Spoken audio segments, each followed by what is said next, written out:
Guys welcome back on UPSC pulse. This is Abhishek Soni. हमने अपने polity का चैप्टर सेकंड का पार्ट फर्स्ट कंप्लीट कर दिया है, salient feature of the Indian constitution को। ठीक है, हमने उसमें देखा था कि इसका फीचर क्या क्या था और मतलब कहाँ से लिया गया, कैसे लिया गया। तो हमने पहला फीचर क्या देखा था कि लेंदियस रिटन कॉन्स्टिट्यूशन है। लेंदियस क्यों था ये आप जाइए वीडियो में देखिए। ठीक है, उसके बाद क्या हुआ कि ये बहुत सारे सोर्सेज से लिया गया, ड्रॉन फ्रॉम वेरियस सोर्सेज। कौन से देश से कौन सा पार्ट लिया गया, क्या कौन सा आर्टिकल लिया गया, सो ये कहाँ से लिया गया। आप लोग जाइए पार्ट फर्स्ट देखिए, इसका पार्ट फर्स्ट देखिए। हम नेक्स्ट पार्ट ये इस पार्ट में क्या पढ़ेंगे, हमारा नेक्स्ट टॉपिक ये इसका थर्ड फीचर क्या था कि blend of rigidity and flexibility. देखिए रिजिडिटी क्या होता है, रिजिडिटी होता है कि जब कोई अमेंडमेंट करना हो तो स्पेशल मेजॉरिटी चाहिए। स्पेशल मेजॉरिटी मतलब है कि 2/3 प्रेजेंट एंड वोटिंग रहना चाहिए। 2/3 जो मेंबर वहाँ पे प्रेजेंट रहे उन्हीं का वोट होगा। ठीक है, कम से कम यही चाहिए। और उसके बाद फ्लेक्सिबल का मतलब क्या है कि उसके लिए कोई भी मतलब क्या वो प्रोविज़न नहीं चाहिए, स्पेशल मेजॉरिटी नहीं चाहिए, सिंपल मेजॉरिटी से वो कॉन्स्टिट्यूशन का अमेंडमेंट हो जाएगा। ठीक है, अब देखिए रिजिड कॉन्स्टिट्यूशन कहाँ का है, अमेरिकन कॉन्स्टिट्यूशन है। और फ्लेक्सिबल कहाँ का है, ब्रिटिश कॉन्स्टिट्यूशन है। लेकिन जो इंडियन कॉन्स्टिट्यूशन है वो ना ही रिजिड है ना ही फ्लेक्सिबल है, वो दोनों का मिक्स है। ठीक है, अब देखिए फेडरल सिस्टम विथ यूनिटरी बायस। सुनिए फेडरल का मतलब क्या होता है। फेडरल का मतलब होता है जहाँ पे 2 स्टेट हो। ठीक, उसके बाद रिटन कॉन्स्टिट्यूशन हो, सबसे मेन चीज़ है। उसके बाद क्या, इंडिपेंडेंट जुडिशरी हो। ठीक है, कि जुडिशरी अपने से काम करता रहे। ठीक, लेकिन उसके साथ ये अपना इंडिया क्या है कि यूनिटरी बायस भी है। यूनिटरी बायस का मतलब है कि यहाँ पे स्ट्रॉन्ग सेंटर है, सिंगल कॉन्स्टिट्यूशन है, सिंगल सिटीजनशिप है, सबसे मेन चीज़ सिंगल सिटीजनशिप है। उसके बाद इंटीग्रेटेड जुडिशरी भी है। और जो गवर्नर का अपॉइंटमेंट होता है वो सेंटर करता है स्टेट के लिए। और ऑल इंडिया सर्विसेज भी और इमरजेंसी प्रोविजंस भी हैं। तो इससे क्या होता है कि इंडिया फेडरल के साथ साथ यूनिटरी बायस भी है, याद रखिएगा। ठीक है, उसके बाद क्या है कि देखिए कुछ फैक्ट है, बहुत इंपॉर्टेंट फैक्ट है। जैसे कि कोसाई फेडरल कौन बोला था, अपने इंडियन कॉन्स्टिट्यूशन को कोसाई फेडरल किसने बोला था, तो केसी वियर ने बोला था। ठीक है, और बार्गेनिंग फेडरलिज्म किसने बोला था, मॉरिस जोन्स ने बोला था। ठीक, कोऑपरेटिव फेडरलिज्म किसने बोला था, ग्रैनविल ऑस्टिन ने बोला था। ठीक है, और last but not least federation with centralising tendency किसने बोला था, आइवर जेनिंग्स ने बोला था।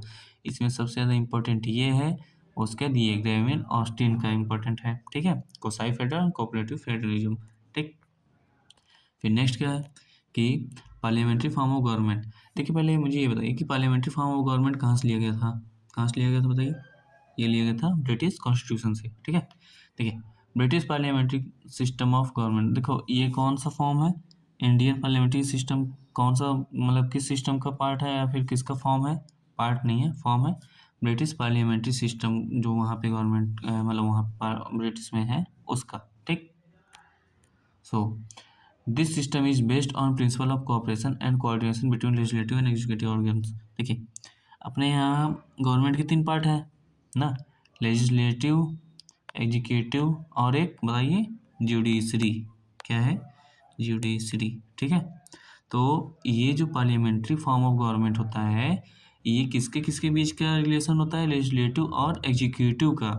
लेजिस्लेचर का मतलब है कि जो नेता होते हैं, एग्जीक्यूटिव का मतलब है कि जो ऑफिसर होते हैं।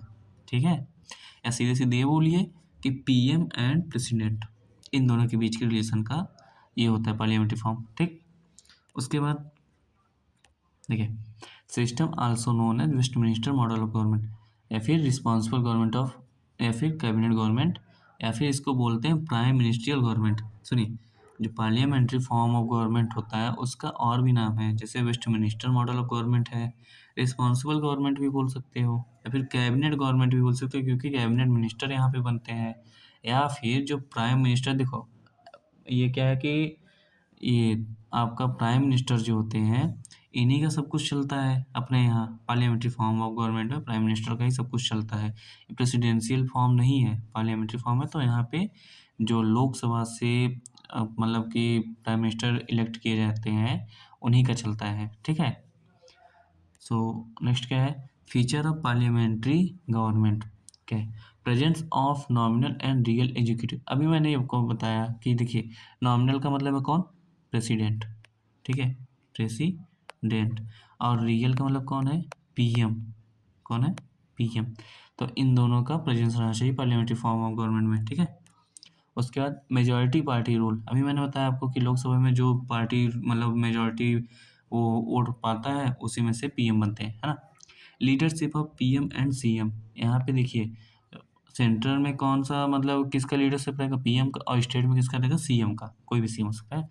और देखिए रिजोल्यूशन ऑफ लोअर हाउस, और जो लोकसभा है उसका हमेशा क्या होता है, रिजोल्यूशन होता रहता है हर 5-5 साल पे, या फिर उसके पहले भी हो जाता है, ठीक। Collective responsibility of executive to legislature, अब देखिए ये पार्लियामेंट्री फॉर्म का सबसे मेन पार्ट यही है, या फिर कह लीजिए सबसे मेन फीचर यही है कि collective responsibility of executive to legislature. जो एग्जीक्यूटिव होता है उसका कलेक्टिव रिस्पॉन्सिबिलिटी किससे होता है, लेजिस्लेचर से होता है, ठीक है। कि जो ऑफिसर हैं वो लोग मतलब किसका सुनेंगे, नेता होता का सुनेंगे, मतलब जो लीडर होते हैं, फिर वो लोग क्या करेंगे, इसको एग्जीक्यूट करेंगे रूल्स को, है ना। फिर देखिए नेक्स्ट नेक्स्ट क्या है, इंटीग्रेटेड एंड इंडिपेंडेंट जुडिशरी, देखिए यहाँ पे एंड रहना चाहिए था, सो इंटीग्रेटेड एंड इंडिपेंडेंट जुडिशरी, ठीक है। देखिए अपने भारत में क्या है, इंटीग्रेटेड का मतलब क्या है कि पूरे भारत के लिए सिर्फ एक सुप्रीम कोर्ट है कि नहीं, सिर्फ और सिर्फ एक ही सुप्रीम कोर्ट है ना पूरे इंडिया के लिए। उसके बाद इंडिपेंडेंट जुडिशरी का क्या मतलब है, उसके बाद इंडिपेंडेंट जुडिशरी का मतलब है कि हर राज्य में एक क्या है, हाई कोर्ट है ना, और हर हाई कोर्ट के अंडर में बहुत सारे क्या हैं, सब ऑर्डिनेट कोर्ट हैं, सब ऑर्डिनेट कोर्ट है कि नहीं, सबको पता है। तो इसीलिए इंटीग्रेटेड भी है क्योंकि एक सुप्रीम कोर्ट है पूरे देश के लिए, और इंडिपेंडेंट जुडिशरी मतलब है कि बहुत सारे हाई कोर्ट हैं, हाई कोर्ट के अंडर में सब ऑर्डिनेट कोर्ट है, डिस्ट्रिक्ट कोर्ट है, यही सब, ठीक है। देखिए the judicial system of integrated and independence, ठीक है, इंडिपेंडेंट, यही है अपने यहाँ का system. Supreme court is on top, अभी बताया मैंने, सुप्रीम कोर्ट टॉप पे है, उसके नीचे हाई कोर्ट है, फिर उसके नीचे क्या है कि बहुत सारे सबऑर्डिनेट कोर्ट है, ठीक है। देखिए separation of judiciary from executive कौन से आर्टिकल में है, आप लोग कमेंट में बताइए कौन से आर्टिकल में, फटाक से। देखिए नेक्स्ट क्या है, इसका नेक्स्ट फीचर क्या है, फंडामेंटल राइट भी है कॉन्स्टिट्यूशन में, फंडामेंटल ड्यूटीज है, ये सब हम पढ़ेंगे इसके चैप्टर में, ठीक है। उसका directive principle of state policy है, अब कहाँ से लिया गया है इसको बताइए आप लोग फटाक से, अभी मैंने बताया। उसके बाद अपना देश मतलब कॉन्स्टिट्यूशन क्या है, सेकुलर है, सेकुलर का मतलब क्या है, सेकुलर का मतलब क्या है कि जो भी स्टेट रहेगा, स्टेट का मतलब है कंट्री, कंट्री का अपना कोई भी रिलीजन नहीं होगा, हर एक रिलीजन का बराबर से वो रिस्पेक्ट करेगा, ठीक है। अगर नहीं मानना है तो किसी भी रिलीजन को नहीं मानेगा, मानना है तो सारे रिलीजन को मानेगा, किसी को भी डिस्क्रिमिनेट नहीं करेगा, यही है सेकुलरिज्म का कॉन्सेप्ट, याद रखिएगा। देखिए इंडिया क्या है, सेकुलर स्टेट है, it does not hold any particular religion as a official religion, Indian state का कोई ऑफिशियल रिलीजन है नहीं है ना, इसीलिए क्या है सेकुलर है, ठीक है। उसके बाद सेकुलर टर्म कब ऐड किया गया था, 42nd कॉन्स्टिट्यूशनल अमेंडमेंट 1976 में, तब जाके प्रियम्बल में क्या ऐड किया गया, सेकुलर ऐड किया गया था, याद रखिएगा। उसके बाद क्या है कि स्टेट क्या है, किसी भी पर्सन को कभी डिनाई नहीं करेगा किसी भी डिस्क्रिमिनेशन बेसिस पे कि ये इसका रेस अलग है, इसका कास्ट अलग है, या फिर इसका सेक्स अलग है कि फीमेल है मेल है, या फिर इसका प्लेस बर्थ और प्लेस अलग है, इसके बेस पे स्टेट कभी भी किसी भी चीज़ में डिस्क्रिमिनेट नहीं करेगा किसी भी सिटीजन को, किसी भी पर्सन को, याद रखिएगा, यही है सेकुलर का कॉन्सेप्ट। उसके बाद राइट टू रिलीजन भी है अपने यहाँ, अब राइट टू रिलीजन बताइए कौन से आर्टिकल में आता है, आप लोग कमेंट करिएगा इसको, ठीक है। उसके क्या है कि राइट ऑफ माइनॉरिटीज भी है, आर्टिकल 29 टू 30 के बीच में। फिर क्या है, यूनिफॉर्म सिविल कोड है, यूनिफॉर्म सिविल कोड का आर्टिकल क्या है, 44। अब यूनिफॉर्म सिविल कोड का मतलब क्या है बताइए, नहीं पता।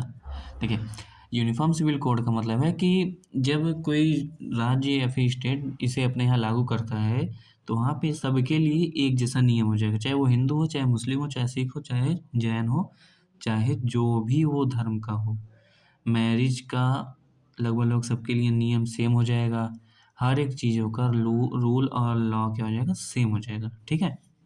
इसको हम इसके चैप्टर में अच्छे से पढ़ेंगे। और इसके बाद नेक्स्ट फीचर क्या है कि सिंगल सिटीजनशिप है, अभी मैंने पढ़ा और मतलब पढ़ाया। और उसके क्या इमरजेंसी प्रोविजन भी है यहाँ पे। इमरजेंसी प्रोविजन कौन से आर्टिकल में है? आर्टिकल 352, रुकिए एक सेकंड, आर्टिकल 352 360 के बीच में है इमरजेंसी प्रोविजंस, है ना। अब देखिए और क्या है यहाँ पे, इंडिपेंडेंट बॉडीज भी है। इंडिपेंडेंट बॉडीज का मतलब है कि election commission, article 324 election commission अपने से कवर करता है पूरे इंडिया में। उसके क्या है कि CAG, controller auditor of general of India, वो कौन सा आर्टिकल होता है? आर्टिकल 148 में। ये भी मतलब इंडिपेंडेंट होके ही काम करते हैं पूरे इंडिया के लिए। फिर यूपीएससी आता है, आर्टिकल 315 टू 323 तक के बीच में रहता है ना। ये भी क्या है कि अपने से काम करता है। इन सबको अपॉइंट कौन करता है बताओ? कौन करता है?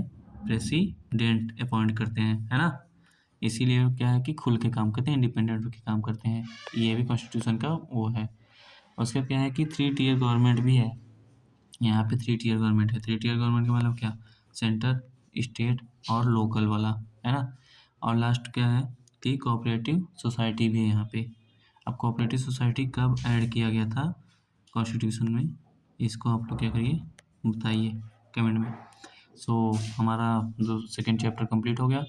हम अब मिलेंगे अपने नेक्स्ट चैप्टर में, वो तो आपको नीचे दिख रहा होगा, preamble of the constitution chapter second. ठीक है, so enjoy the study and keep motivated. अब हमेशा मोटिवेटेड रहिए। देखिए कभी भी अपने आप को निराश मत करिए किसी भी चीज़ के लिए, कभी भी मत करिए। सब कुछ अपने समय पे होता ही रहता है, ठीक है। समय किसी के लिए नहीं रुकता है, तो आप समय के लिए क्यों रुक रहे हैं? मत रुकिए, काम करते रहिए, ठीक है। चलिए मिलते हैं अपने नेक्स्ट वीडियो में। जय हिंद।